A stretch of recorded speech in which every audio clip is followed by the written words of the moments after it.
May sariling utak ang mga paa mo, Rondo. Dinala ka na sa tamang lugar, sa tamang kontak. Tama ka, Jack. Magaling na leader tong si Rondo. Tamang-tama. Kailangan patayin natin si Dodong.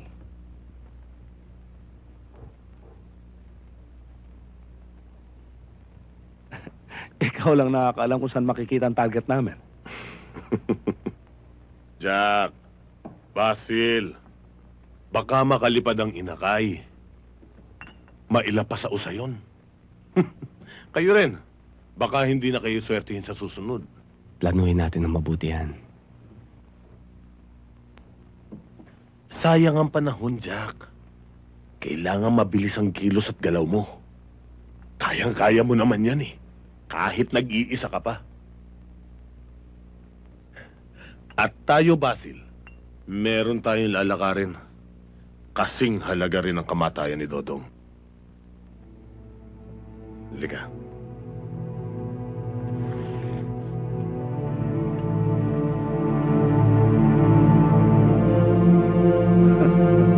Diba?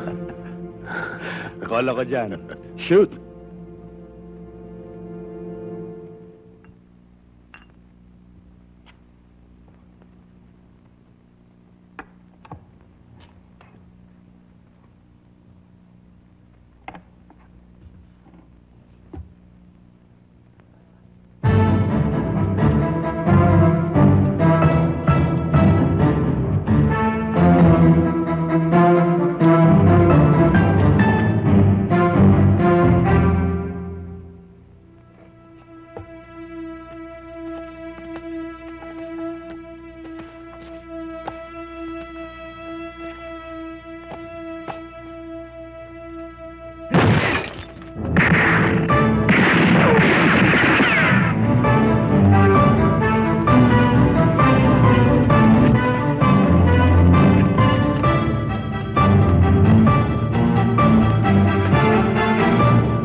Boss, mission accomplished.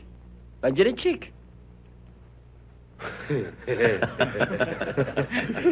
Bilib na talaga ako sa boss nyo.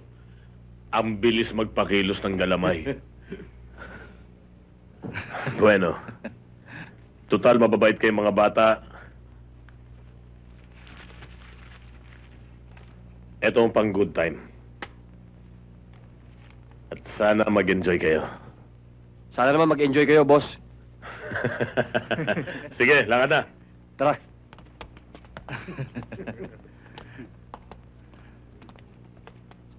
Aling si Mang, nandito na po yung rasyon ng dyaryo. Oh,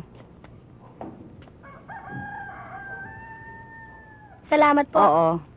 Dyaryo, dyaryo, dyaryo! Naku, ano ba naman to? Puro na lang dyaryo na ito. Puro patayan. Puro... Ito na lang ba ang laman ng dyaryo? Hey!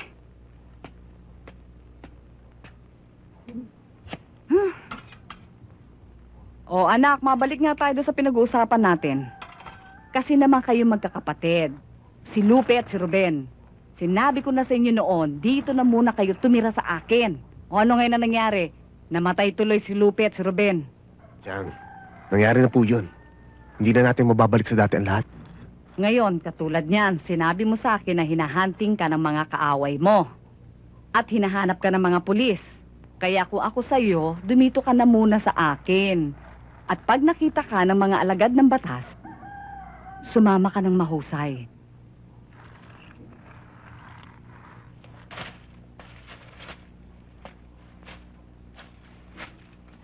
Aling si Mang? Naku, si Rosie. Patay. Aling si Mang? Oh, Rosie. Rosie, ang pamangking ko, si Dodong. Hi, Dodong. Buti naman dinalaw mo si Aling si Mang. Hindi. Dito na muna siya titira sa natin. Pero pakiusap ko lang sa'yo, ha, Rosie? Huwag mo munang sasabihin kahit kanino na nandirito ang pamangking ko, ha? Kasi, meron siyang konting problema. Palagay ko hindi lang ho problema, may sakit pa ho yata siya eh. Oo, meron nga. May konti nga siyang nararamdaman. Pero hayaan mo, Dodong. Gagaling ka agad dahil lahat ng mga pagkain dito, sariwa. Aling si Mang, Dodong, aalis na muna ako. Magtitinda pa ako ng gatas ng kalabaw. Sige.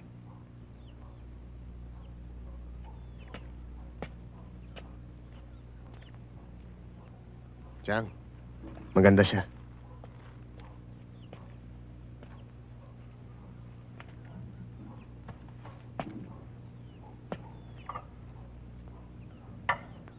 Talagang maganda si Rosie. Alam mo bang siya ang tala ng nayon na ito? Kaya lang, pabago-bago siya ng isip at pabago-bago rin ng boyfriend. Kumbaga sa gilingan, kapag nakakita ng lalaki, lalo na't kasing gandang lalaking tulad mo, giling lang ng giling yon. Kaya ikaw rin. Kapag umibig ka sa kanya, baka masaktan ka.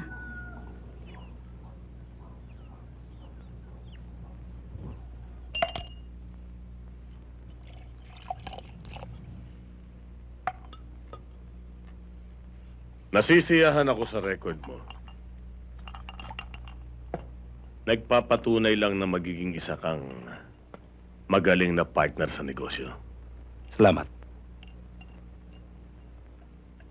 Dumampot ka naman eh.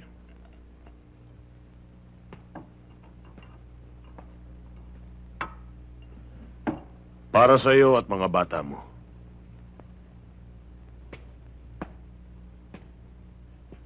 Anong mani? Yan nakakalat sa mesa. Manilang yan dito.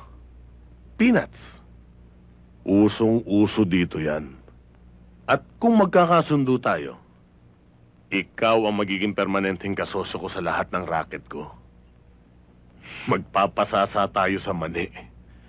At maaari mo pang mabawi ang lahat ng nawala mo dahil sa panloloko ng dati mong kadil. Tama ba ako?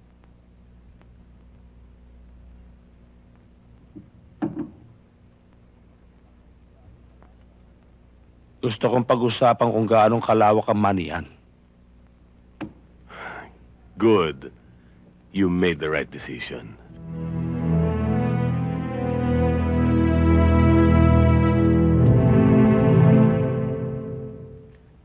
O ayan, magaling na mga sugat mo, Dodong. Sabi ko sa'yo magaling ako mag-alaga. Hindi ko lang kung paano kita pasasalamatan. O ano, Dodong? Mas masarap dito ngayon, ano? Kaysa sa Maynila. Masyadong magulo. O, katulad nito. Nakasulat dito sa dyaryo. Dumarami raw ang krimen. Pinatay si ganito. Si ganon. Ang sabi naman ng gobyerno, ang may kasalanan daw ay ang mga pelikulang pinanonood natin at ang mga babasahing binabasa natin. Sino ho ba talaga ang dapat sisihin? Habang may mga baluktot na tauhan daw ang gobyerno, hanggat may masasamang pulis, ay patuloy na magwawala ang mga tao. Silang mga nasa pwesto, nagmagawa ng kabuktutan. Sila ang dapat sisihin.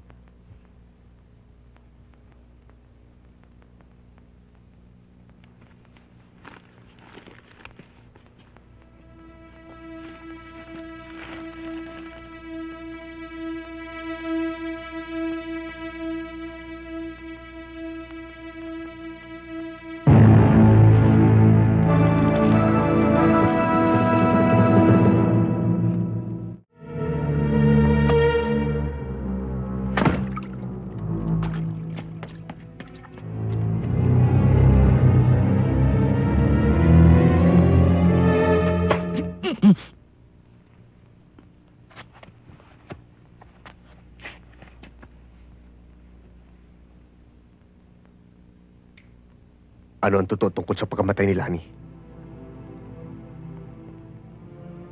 Nasagasaan siya eh. Ikaw na lang maaari magsabi ng totoo. Malaki pagkukulang ko kay Lani.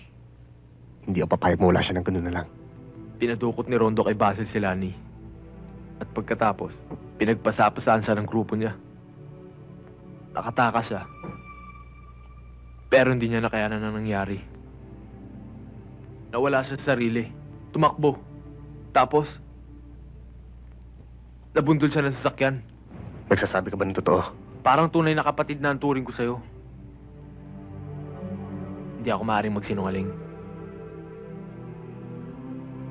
Pero alam ko kung saan sila matatagpuan.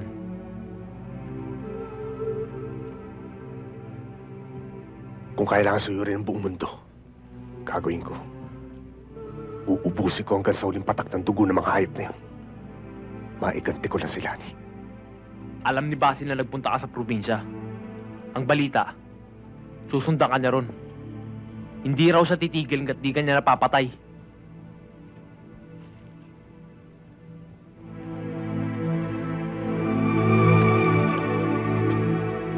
Kaya kung ako sa'yo, Dodong, magtago ka na. Hindi ako magtatago. Susundan ko sila.